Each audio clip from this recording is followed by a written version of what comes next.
first story I wanted to talk about is Oklahoma, because that is a state that by some estimates is ranked the worst in the nation when it comes to education. And Governor Kevin Stitt just signed into law this week a new bill that is supposed to help students, I guess, improve their education somehow. And what the bill does is it gives public school students permission to ditch class in order to go to a local church and learn about the Bible. Um, and basically, let me show you this bill that he just signed into law, because if you read through this thing, it gets crazier and crazier. I'm not going to read through the whole thing. It's like 4 pages long. But this is something I want you to get used to, this term right here, released time course.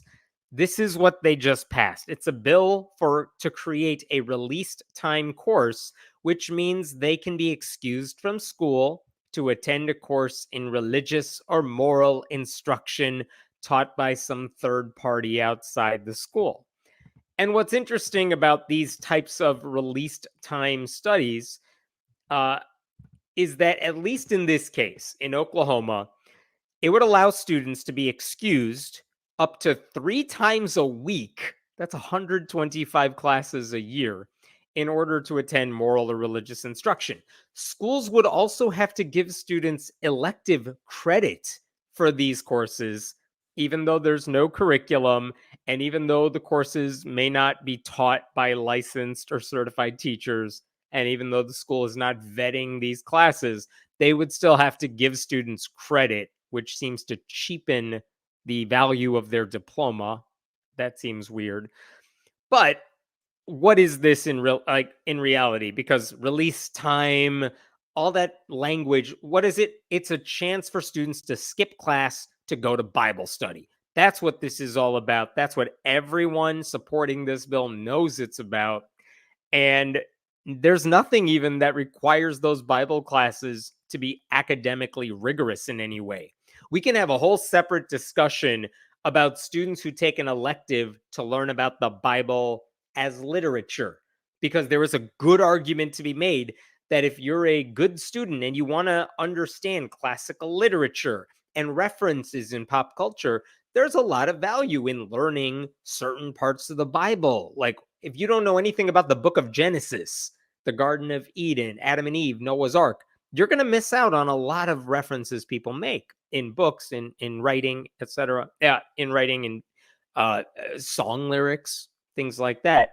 So there is value to that, but it has to be taught objectively. That is not what we are talking about here. These are straight up Sunday school classes that are taught during the school day.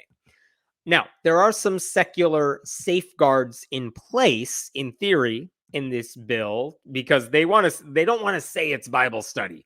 So what they say is that these classes are taught by outside organizations. Parents have to opt in to whether their kids are able to participate. No school funds can be used for any of this. The schools cannot promote any of this using their social media, their emails, etc. For example, if students are told, like, well, they're taking the released time class at a local church, well, how are they going to get from their public school to the church? Well, the church would have to provide the buses, transport those kids to the church, and then bring them back for their next class or something like that.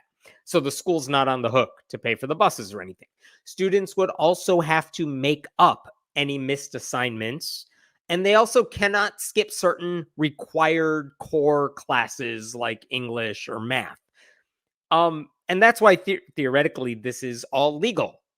It's actually legal across the country, but a handful of states have kind of reinforced the fact that it's legal through bills like this one. And it's a Christian nationalist dream come true. And you can tell why, because who can afford to put together a curriculum and hire a teacher and pay for buses for stuff like this? Usually evangelical megachurches, Catholic churches, people like that, not religious minorities, that's for damn sure. So the problems with all of this, though, are kind of obvious.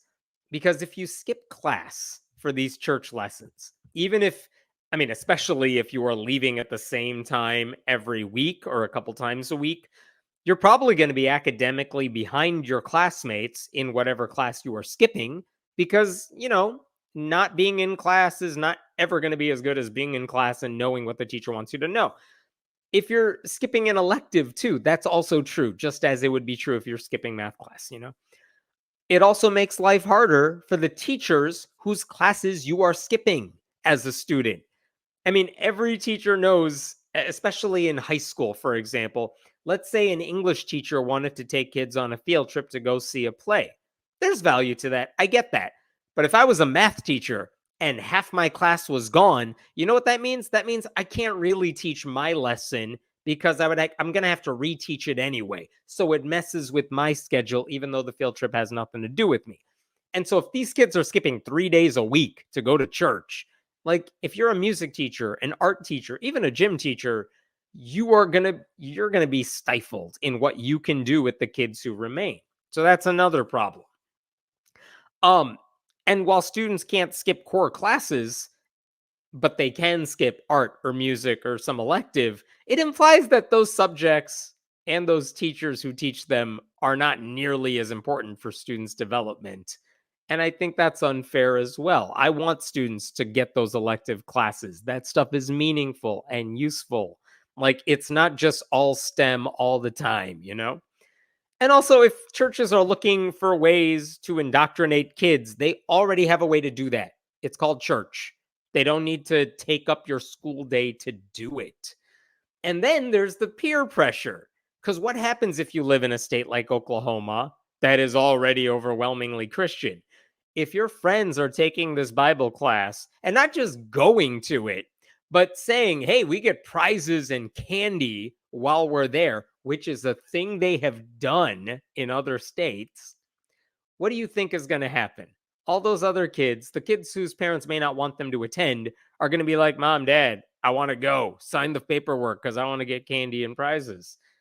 And none of that is illegal, but you could see how that puts a strain on religious minorities as well. Because at some point, it is entirely possible you are left with a classroom at the public school of like all the Jews, all the Muslims, all the atheists, because their Christian classmates have now gone off to church. In 2020, Tennessee passed a law exactly like this, letting kids out of class.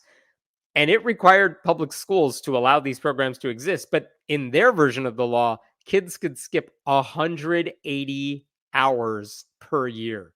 That's 22.5 full days of instruction in the classroom just gone.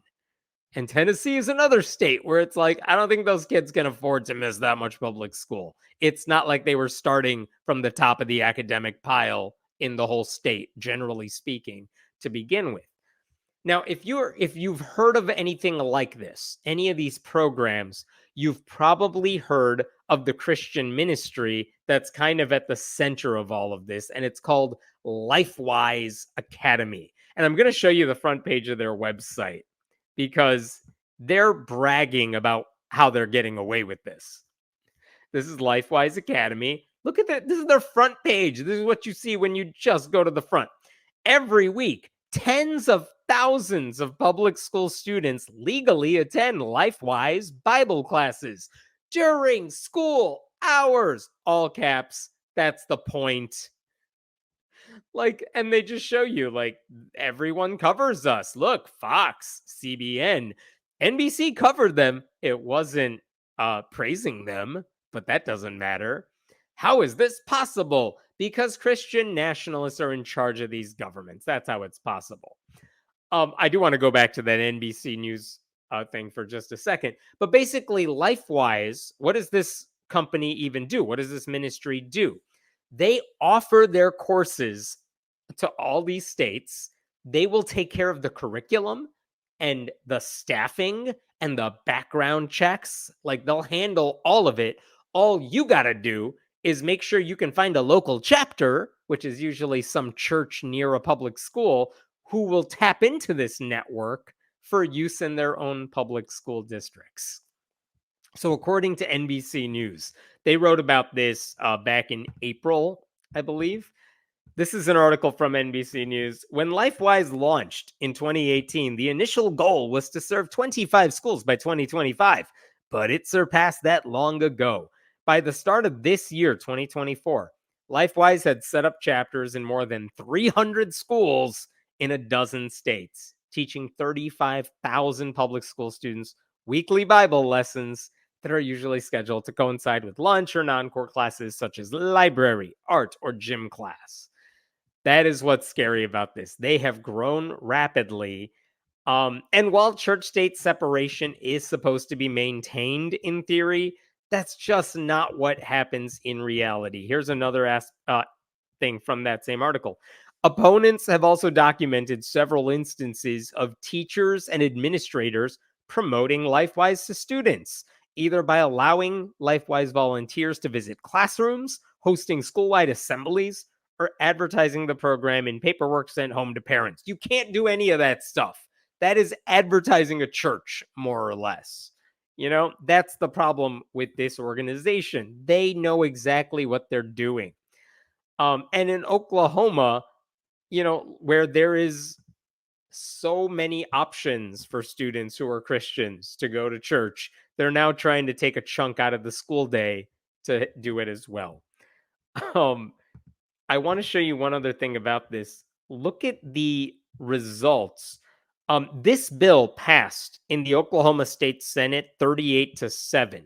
Look what happened in the Oklahoma State House this week. They had the fourth reading. It's been through some changes, but this is the part I want to show you.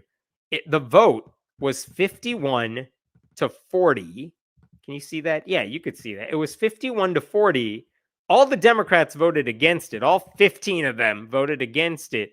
But look at the Republicans. 51 voted for it. 25 voted against it.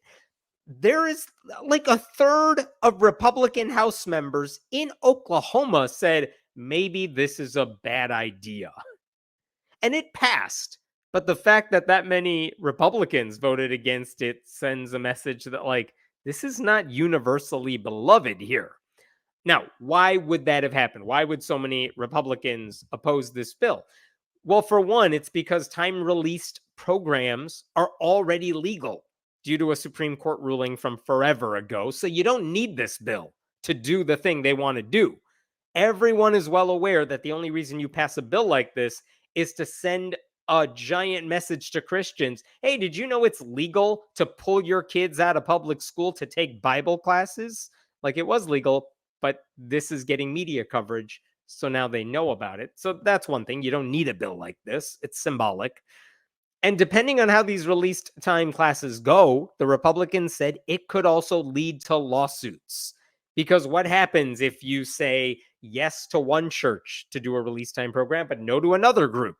Maybe that group sues. You're basically creating new administrative hurdles that public schools are going to have to navigate around. And if they screw up in any way, it now puts them in trouble too. Why would you want them to just have to learn a whole new thing that is unnecessary when the only thing that could come out of it is like lawsuits? There's no reason for that.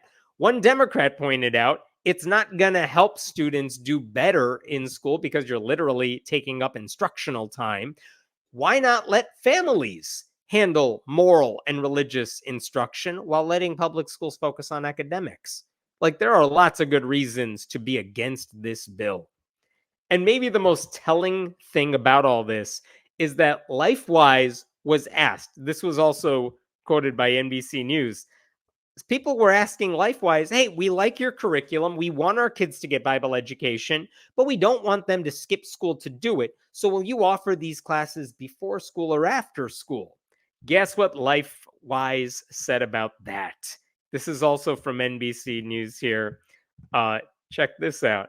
LifeWise has rejected requests by some school districts to schedule the program before or after school, the approach favored by most other religious clubs, because one of their people said it would make it less accessible. That's a lie. That's not the reason they're not offering it before after school. They're not offering it before after school because their whole thing is we hate public schools. We want to pull kids out of them. They don't want to be something you do in addition to public school. They want to be something you do in as a replacement for public school. Because the thing about Christian nationalism is they really dislike public education. They think public education is some liberal conspiracy where, like, you learn how to be a furry or something like that. That's why they don't like them. They think it's too accommodating to LGBTQ students, and you're learning woke things like black people exist and it wasn't pleasant for a long part of American history. They don't like any of that. So they want to pull kids out of school, not offer Bible classes after school. You think the Bible counts after 3:30 p.m.? No, thank you. They want to take you at like 1 o'clock when you're wide awake, just had lunch, and now you could skip a class, probably art class, those liberal commies. That's why they want to do this during school. That's the whole thing. Again, go back to LifeWise's website. They were not like, look at how happy they are about offering their stuff during school hours. They are not interested in teaching your kids about the Bible after school. They shut down after school. So, this is the bill that passed. It was in front of Governor Kevin Stitt. He signed it because he's a Christian nationalist as well. But in the weeks prior to this happening, and everyone knew this was going to get passed because it's Oklahoma. What do you expect? Guess who chimed in? The Satanic Temple. And they said, if you pass this bill, we are ready to go. I want to show you this Facebook post they made at the end of May. The Satanic Temple's Hellion Academy of Independent Learning, hail Satan, could soon be available in Oklahoma. I'm going to scroll down here. The Satanic Temple believes that public schools should be free from religious influence. We are, however, prepared to ensure our members' children receive the same opportunities as those participating in other religions' programs. By not vetoing this bill, Governor Stitt will allow the state to grant elective credit for religious and morality classes taught by the Satanic Temple, making it possible for parents to invite the Satanic Temple's Hail program to their local public schools as soon as this fall. Will Governor Stitt make history by being the first to award school credit for classes taught by the Satanic Temple? We will find out shortly. I just want to point you to one other thing here. Look at this adorable logo. Look at that. Look at that. It's cute. So Governor Stitt has now passed this bill. Ball's in the Satanic Temple's court in terms of whether or not they will actually like go through with their classes. Now, and I should say, there is a big difference between saying we're going to offer classes and parents opting in to make sure their kids can go to those classes. But the Satanic Temple does have a track record of success here. I spoke with June Everett, who is their campaign director for Hale, and she told me they've already completed their second year of doing this in Pennsylvania, and that, yeah, quote, parents were excited to send their children to Hale. Get it? Get it? They were excited to send their children to Hale. She also said those parents were not like all atheists. A lot of them just didn't align with Christian nationalism. Maybe they were religious parents, but they didn't like Christian indoctrination. And they knew that what these classes, like what do you do in a Satanic Temple class? Well, they said we teach kids about the 7 fundamental tenets, which include things like be nice to your neighbors, think charitably about how you interact with other people, things like that. It's very similar to what the Satanic Temple does with their after school Satan programs. It's very similar to that. And the thing is, like, I can totally see why religious parents who don't want their kids to be indoctrinated by conservative Christians might say, you know what, if all your classmates are leaving school, I'm going to send you to the Satanic one because they seem nice and friendly and it's secular, but it's also teaching you good lessons. And guess what? If the Satanists can create a more memorable, entertaining experience for kids where you can learn art and music and PE, who knows, and other subjects that are more useful than anything you'll learn in the Bible, maybe the peer pressure works in the other direction where all these kids come back from Hale class and they're like, it was amazing. We did all this stuff. Look at my little plush doll with the baby Baphomet or something. Now, I will tell you the last thing I will say here.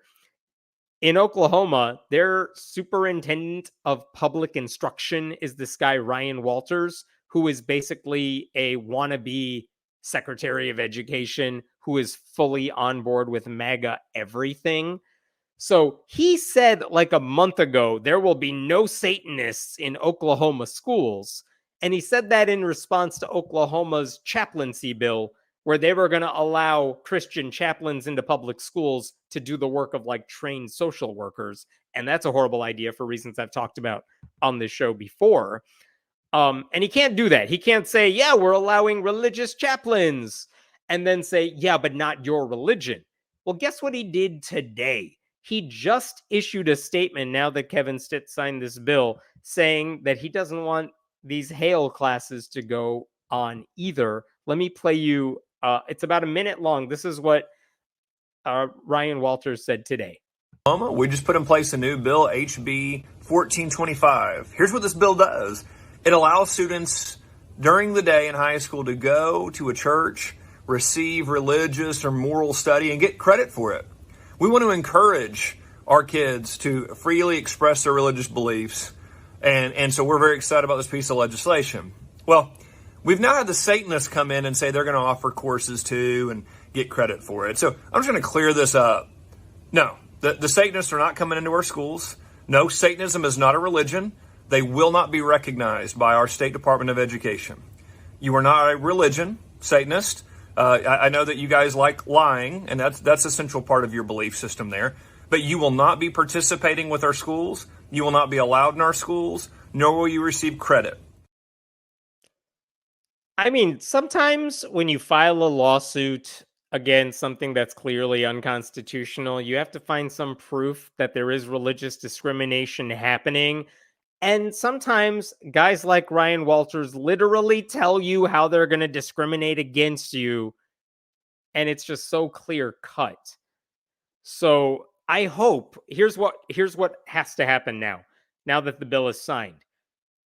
The Satanic Temple, or maybe some atheist groups somewhere, has to say, we are offering a course that students can take, and we are covering the costs of transporting them and doing all this stuff.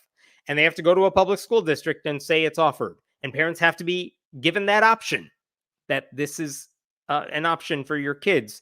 And then Ryan Walters has to actually try to stop them. And if he does, that would be a lawsuit. Inevitably, that would be a lawsuit. And he's telling us exactly why. Because he's not interested in religious freedom. He's interested in Christian supremacy. He wants a theocracy. That's why he can't pull that off. But he's dumb enough to say it out loud. So it's not a lawsuit yet, because you need to have him stop the Satanists from doing this. He hasn't done that yet. Right now, he's just all talk. But you could see where this is heading. It could be very entertaining, or it could be a lawsuit waiting to happen, and Ryan Walters should lose. We'll see. I'm going to pause there. I'll take questions. What do we got right now? Would a humanist club organization qualify as a religious freedom course too? Or is that specifically too secular to qualify for First Amendment protections? My understanding is that if a humanist group, an atheist group, what have you, if they said, hey, we want to teach humanism, and I don't even know what they would have to submit in order to offer themselves up as a course. But if they said, we want to teach humanism, and for anyone's sake, I hope they actually mean that and they actually have a course planned out, which a lot of places do. Unitarian churches do that a lot too. Yeah, that would absolutely be allowed. And that's the whole point. I would love to see a Muslim organization or a Jewish organization say, yeah, well, we're going to play this game as well. Let's see Ryan Walters try to stop any of these groups from doing it. So they're all able to offer their classes. The question is, will any parents actually sign up for it? And if that is the case, are state officials actually going to go through in stopping any of them from meeting? Because there's no way they're dumb enough to do that. Ryan Walters gets attention because he says a lot of crazy MAGA shit, but that's different from actually doing the stuff. And in this case, he hasn't done it yet. So we'll see. Running a school system like that will make it so those students won't qualify for college. I mean, if they were skipping core classes, I absolutely agree. But even skipping electives, even if this doesn't affect whether or not they get into college, think about the message it sends. Like, oh, you don't need music class. You can skip art class. Go learn about why the earth is flat or whatever shit biblical literalists believe. Yeah, the earth is 6 days. Go to science class and learn how the world actually, how organisms came to evolve. And then go to Bible class and learn that your science teacher is lying to you. Like, ultimately, if I'm a college admissions officer and I see that a kid is skipping class to go learn about the Bible, I know I would think twice about giving that kid an acceptance letter. That's also true if they were teaching intelligent design in a school instead of evolution. You're not ready to handle the rigor of college. So it doesn't help students, is the point. What are they learning in a Bible class during the middle of the school day that they couldn't learn Sunday instead? It could backfire on them. I remember my first exposure to religion was when I was a kid and went to Bible camp with the friend I wanted to hang out with. I came out thinking it was all bonkers. Yeah, I mean, there is a possibility that a lot of these kids go to these LifeWise Bible seminars and they just treat it as a chance to hang out with their friends, and none of them are learning anything, and they don't care because they're not getting a grade on it, and it's just a little party for them in the middle of the school day. Um and yeah, maybe some kids come out of that thinking, all right, this whatever they're teaching us is insane. That's possible too. But also it's a waste. It just creates a new distraction at their school. They're not learning when they could be learning. I don't love that either. But yeah, that is a possibility that this all backfires because nothing turns people into atheists more than actually reading the Bible and learning about the crazy stuff it says. Dude, it's been legal to pull your kid out of school for religious events as long as I can remember in my area, anyways. Yeah, it's true nationwide, which is the whole point. Like, I think I don't know this off the top of my head. The Supreme Court case that said you're allowed to remove your kid from a public school with some restrictions for religious education, that has been true since like the 1950s, maybe earlier. I'm not sure. But like, yeah, it is legal. And that's the whole point. Why are we passing bills like this? It's because a lot of people don't know it's legal and they want to pull kids out of public school. So, yeah, I mean, it has always been legal. It is legal. That's why some of those Republicans voted against this bill because you don't need it and it creates more problems than it solves. Less accessible? Good. It should be extracurricular, not in place of actual schooling. Yeah, I'm with you. It should be extracurricular. I don't care if parents want to send their kids to a class like this outside of the school day, but to take them out of school to do this, I mean, just shows you how much they don't value a real education. Scary thing is that the current SCOTUS may actually side with Oklahoma now. Well, let me correct a little of that. There's nothing to side with Oklahoma about in terms of allowing this program to go on because it's already legal, like I said. Now, if Ryan Walters or someone like that, if Oklahoma officials say Christian groups are allowed to do this, non Christian groups are not, is that something SCOTUS would get behind? Honestly, it strikes me as too far even for them because it's almost too blatantly discriminatory and they like slightly more subtlety when they're trying to dismantle the Constitution, but you never know.